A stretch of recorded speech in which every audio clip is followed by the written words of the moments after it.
नमस्कार दोस्तों, हमारी आज की इस कहानी का नाम है गहने। किस जगह पर शादी कर दी मेरे माता पिता ने। ऐसा निकम्मा पति मिला है जो एक ढंग का तोहफा भी नहीं दे सकता। आज जन्मदिन है मेरा और तोहफा उठाकर क्या लाया है, ये फूले का गुलदस्ते और ये 1000 रुपये की साड़ी। शादी के इन 16 साल में कोई साल तो ऐसा गया हो जिसमें कोई गहना ला कर दिया हो। इससे तो मेरी सहेली मीरा ही ज्यादा अच्छी है। उसका पति हर बर्थडे पर कुछ न कुछ गहना उसे तोहफे में देता है, फिर वो पहन कर इतराती हुई सबको दिखाती फिरती है। यहाँ तो पति दूसरे के दिखाने के सारे रास्ते ही बंद कर देते हैं। क्या दिखाओ, ये साड़ी और गुलदस्ता। बंदा नियंत्रण बढ़ाए किए जा रही थी, जबकि राजेश चुपचाप बैठा अपना बैग तैयार कर रहा था। साथ ही साथ उसकी बराबर भी सुन रहा था। वो भी क्या बोलता, पत्नी महत्वाकांक्षी थी और अब नई नई सहेलिया के साथ और ज्यादा हो गई। कम में खुशी ही नहीं होती। और वो ठाना एक टीचर, महीने के 35-40 हजार रुपये महीने कमाने वाला, उसकी जेब ज्यादा खर्च करने से उसे रोकता। आखिर एक मध्यवर्गीय परिवार की भी अपनी सीमाएं होती है। जब पत्नी नहीं समझेगी तो पति तो इस चीज को समझेगा ही।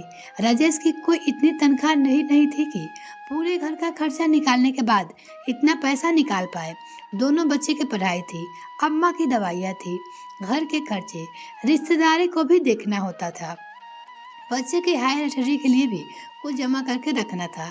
आखिर मध्यवर्गीय आमदनी अपना हाथ खींचे तो कितना, और ऊपर से सोने के भाव वैसे भी आसमान छू रहे हैं। और इधर पत्नी ऐसी थी कि अपनी सहेलिया को देख देख कर हमेशा उस पर दबाव बनाते कि उसे तोहफे में सोने के गहने ला कर दे। ये तक नहीं देखती कि उसका परिवार उसकी कितनी कदर करता है। वो तो रात के 10 बजे से हो गई, पर उसका बर्थडे के लिए राजेश और बच्चे ने मिलकर हॉल सजाया था। अम्मा जी ने अपने हाथों से गर्मा गर्म हलवा बनाया था। राजेश 10 बजे के बाद मार्केट जाकर खाने खास उसके लिए केक लेकर आया था। सबको लगा था कि ये सब देखकर खुश हो गई, पर नहीं। 12 बजे सबने उसे सरप्राइज दिया तो अपने तोहफों को देखकर उसने तो चिल्लाना शुरू कर दिया। सबके प्यार और दुलार को सिर्फ तोहफे पीछे कुछ नहीं समझा। सबने प्लान कर रखा था कि आज कोई नहीं जाएगा, बल्कि घर पे रहकर बंदा का बर्थडे पूरा खास करेगा। लेकिन बंदा ने इस तरह के व्यवहार से सब लोग हैरान तो नहीं, पर परेशान थे। हैरानी इसलिए नहीं हुई कि उन्हें पता था कि ये तोहफे उसके गहने सोचती है, पर क्या परेशान इसलिए कि सबका मूड ऑफ हो चुका था। वो कभी घर वालों को भावनाएं नहीं देखती थी, इसलिए सुबह होते ही बच्चे मनन और बानी चुपचाप अपने स्कूल चले गए। और अब राजेश भी स्कूल जाने की तैयारी कर रहा था। अम्मा जी भी नाश्ते में मसालेदार खिचड़ी बनाकर अपने कमरे में माला फेर रही थी।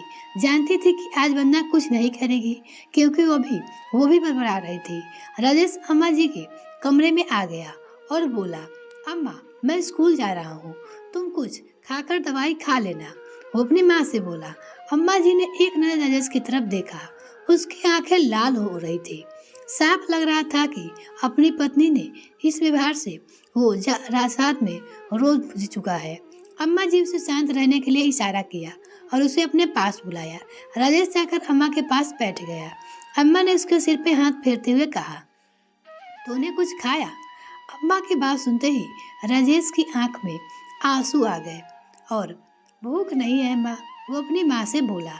सब ठीक हो जाएगा, बस तू शांत रह और अपने आप को मजबूत कर। मैंने मसालेदार खिचड़ी बनाई है, बच्चे के टिफिन में तो वही रखती है, तू भी वही खा ले। रुक, मैं लेकर आई, वो बोली। अम्मा की बात सुनकर राजेश कुछ नहीं कह पाया। अम्मा उठकर जाने लगी तो राजेश ने रोक दिया। अम्मा मुझे सचमुच भूख नहीं है, आप बैठो, मैं इस पर अभी निकलता हूँ। टाइम से पहुँचाऊंगा तो सही रहेगा, आप नाश्ता कर लेना, देर हो रही है, वो बोला। एक तो रुक, तेरा टिफिन पैक कर देती हूँ, वहाँ खा लेना, अम्मा फिर बोली।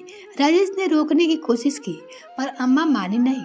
रसोई में गए और खिचड़ी टिफिन में पैक कर दी और लाकर राजेश को दे दिया।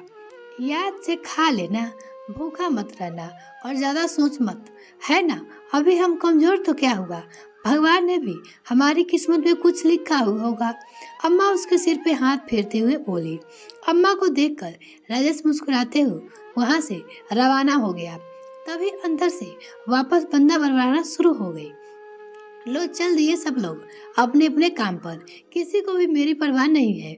मैं यहाँ नौकर लग रही हूँ सबकी, जो अपने जन्मदिन के दिन भी मुझे आराम नहीं है। पर मैं अभी नहीं करने वाली काम। जा रही हूँ अपने मायके। पता नहीं ऐसे लोग जो अपने बीवी के शौक पूरे नहीं कर पाते हैं तो शादी करते ही क्यों है। अचानक ये शब्द राजेश के कान में पड़े तो दोबारा उसका मूड खराब हो गया। अम्मा, तुम कहो तो तुम्हें मौसी के घर छोड़ दूं। हम लोग तो अपनी अपनी जगह चले जाएंगे, लेकिन तुम्हें दिन भर इसको झेलना पड़ेगा। राजेश अपनी माँ से कहा, कोई बात नहीं बेटा, तू चिंता मत कर। तू बस शांत मन से अपने काम पे जा। वैसे भी ये मायके जा रही है तो शांति रहती है। फिर बच्चे भी तो घर पे आएंगे, वो कहाँ जाएंगे। अम्मा ने कहा तो राजेश वहाँ से ऑफिस स्कूल के लिए खाना कर दिया, रवाना हो गया और अपने कमरे में आ गई अम्मा। अभी राजेश को गए कुछ देर बीती ही थी कि पन्ना वहाँ से रवाना हो गई। पन्ना के जाते ही अचानक अम्मा जी का मोबाइल बज उठा। किसी अजनबी का फोन था। उसने कहा है कि राजेश का एक्सीडेंट हो गया। अम्मा रोते हुए बन्ना को फोन तो उठाया, लेकिन अम्मा की बात सुने बगैर ही बोलना शुरू कर दिया कि अम्मा जी, आप चाहे कुछ भी कर लो, मैं नहीं रुकने वाली। मैं अपने मायके जा रही हूँ। कम से कम आप लोगों से अच्छा जन्मदिन तो मेरे माता पिता ही सेलिब्रेट कर देते हैं।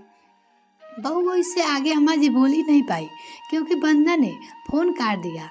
अम्मा जी बार बार फोन ट्राई कर रही थी, लेकिन बंदा ने फोन ही नहीं उठाया। आखिर थक हार कर अम्मा जी पड़ोस में रहने वाली सुधा जी के घर पहुंची और वहां जाकर उसे फोन कॉल के बारे में बताया। अरे भाभी जी, कौन से अस्पताल में एडमिट कराया है? उसने ये नहीं बताया। मैंने तो पूछा ही नहीं। मेरे तो एक्सीडेंट का नाम सुनकर ही हाथ पैर फूलने गए थे। अम्मा ने रोते हुए कहा, लाइए आपका फोन दीजिए, मैं जरा फोन करके पूछती हूँ। इस नंबर पे सुधा जी ने फोन करके बात की और सारी इंफॉर्मेशन इकट्ठा करके अम्मा जी को लेकर अस्पताल पहुंची। साथ ही अपने बहू को राजेश के घर की चाबी दे दी, ताकि जब दोनों बच्चे आए तो उन्हें घर की चाबी दे दे। अस्पताल पहुंचकर देखा तो राजेश के सिर पे हल्की चोट लगी थी और बाएं हाथ में फ्रैक्चर था। भगवान का शुक्र था कि उसे ज्यादा चोट नहीं आई थी। हॉस्पिटल जाकर भी अम्मा ने दोबारा बन्ना को फोन लगाया, लेकिन उसने फोन उठाया तो नहीं। अम्मा जी थक हार कर फोन करना बंद कर दिया। इधर बच्चे जब घर पहुंचे तो उन्हें पता चला कि राजेश का एक्सीडेंट हो गया। तो अम्मा हॉस्पिटल में है तो 7 साल का मनन रोने लगा। यहाँ तक कि 15 साल की बानी भी घबरा गई। तब सुधा जी की बहू ने अम्मा से बानी की बात करवाई। अम्मा ने बानी को समझाया कि ज्यादा परेशान होने की जरूरत नहीं है, पापा को हल्की फुल्की चोट लगी है, शाम तक छुट्टी मिल जाएगी। तब जाकर बानी को तसल्ली हुई और वो मनन को चुप कराते हुए घर ले आई और घर लाकर उसे कुछ खिला पिलाकर अपने भाई को सुला दी। और शाम को राजेश और अम्मा जी के आने से पहले बंदा घर पहुंच गई, लेकिन बच्चे ने उससे कोई बात नहीं की। लेकिन अम्मा जी को घर ना देखकर बंदा ने पूछा, तुम्हारी दादी कहाँ गई है और तुम दोनों अकेले घर पे क्यों हो?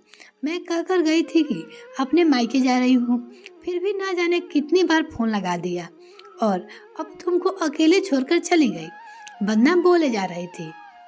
उसकी बात सुनकर बानी को बहुत गुस्सा आया। वो अपने कमरे में गई और अपने कमरे में से अपना और मनन का दोनों का गुल्लक उठाकर ले गई और उसने आप सामने रखते हुए बोली, मम्मी आपको गहने चाहिए ना, ये दो गुल्लक है, इन्हें फोड़ लो और जो भी पैसा निकले उससे अपने लिए गहने खरीद लेना। जानती हूँ कि मैं इससे पैसा कम है, लेकिन वादा करती हूँ कि जब बड़े होकर कमाने लग जाऊंगा ना तो आपको गहने दिला दूंगा, पर कम से कम भगवान के लिए घर में शांति रहने दो। यूँ हर समय पापा के पीछे मत पड़ी रहो। आज पहली बार बंदा ने बानी को चिल्लाते देखा था और वो अपने पापा के पक्ष में। यह देखकर बंदा और ज्यादा तिलमिला गई और बोली, ओ तो ये सब सिखाया जा रहा है तुम्हें मेरे खिलाफ? अरे एक औरत अपने पति से अपनी जरूरत के लिए नहीं बोलेगी तो किससे बोलेगी? तुम भी 15 साल की हो गई हो, क्या तुम्हें समझ नहीं है कि अपनी माँ से बोलते कि तमीज नहीं है तुम्हें? उसकी मम्मी बोली, तमीज की बात आप कीजिए मत मम्मी, हमने पूरी रात आपके लिए इतनी मेहनत की, लेकिन आपको सब नहीं दिखा। आपको दिखा तो सिर्फ कि तोहफे में सोने के गहने थे। आपको सहेलियाँ क्या करती है, हमें उनसे कोई लेना देना नहीं है, लेकिन आप क्या करते हो इससे हम सबको फर्क पड़ता है। आज पापा कितनी टेंशन में घर से निकले थे, रास्ते में उनका एक्सीडेंट हो गया है और आपको अभी भी अपने तोहफे की पड़ी है। एक्सीडेंट? कैसे हो गया एक्सीडेंट? मुझे बताया क्यों नहीं? वो बोलने लगी, अम्मा आपको बार बार फोन लगा रही थी ना, आपको एक बार फोन उठाकर पूछती भी तो ठीक नहीं समझा कि वो फोन क्यों लगा रही थी। आपको ठीक लगेगा क्यों? आपको तो गहने चाहिए, पति क्यों? आपको क्या लेना देना? अपनी बेटी की बात सुनकर वंदना शॉक्ड रह गई। तब तक अम्मा और सुधा जी राजेश को साथ लेकर वापस घर लौट आए। राजेश को देखते ही वंदना उसके पास दौड़ती हुई गई और बोली अपने पति से, आप ठीक है तो है ना? ज्यादा चोट तो नहीं आई? वो पूछने लगी, लेकिन उसे देखकर राजेश ने कुछ नहीं कहा, बस अम्मा से बोला, अम्मा मैं आराम करना चाहती हूँ। वो कहकर वो अपने कमरे में चला गया। सुधा जी अपने घर के लिए रवाना हो गई, पर अम्मा वंदना से बोली, और बहू तुझे पति नहीं कहने चाहिए ना, ये मकान बेचकर तुझे तेरे गहने दिलवा दूंगी, हम किराए के घर में रह लेंगे, पर मेरे बेटे को चैन से रहने दे। आज रोक कर गया है घर से सिर्फ तेरी जिद के कारण। एक बार उसके बगैर अपनी जिंदगी सोच कर देख, क्या तू अकेले घर की जिम्मेदारी उठा लोगी? ऐसा तोहफा किस काम का जो किसी की जान पे ही बन जाए? अम्मा जी इस सवाल से बदला सिहर गई और रोते हुए अपने कमरे में आ गई और राजेश से बोली, मुझे कोई गहने नहीं चाहिए, तुम हो ना सब कुछ, मुझे माफ कर दो। वो अपने पति से बोली। वंदना की बात सुनकर राजेश मुस्कुरा दिया। वंदना तुमने मुझे समझा, वही बहुत है। हम मध्यवर्गीय प्रक्रिया लोगों हैं, अपनी एक सीमा होती है, हम कितनी भी कोशिश कर ले उसके आगे बढ़ नहीं पाते, बस। और मुझे कुछ नहीं चाहिए। और आखिर राजेश ने भी वंदना को माफ कर दिया। यह कहानी आपको कैसी लगी कमेंट सेक्शन में लिखना ना भूले। इसकी राइटर का नाम है लक्ष्मी कुमार। अगर आप और भी कहानी सुनना चाहते हैं तो मेरे चैनल पर जाकर जरूर सुनिएगा, हमने वहाँ बहुत ही अच्छी कहानी की वीडियो अपलोड की है। अगर मेरे चैनल को अभी तक सब्सक्राइब नहीं किया तो प्लीज मेरे चैनल को जल्दी सब्सक्राइब कीजिए। धन्यवाद।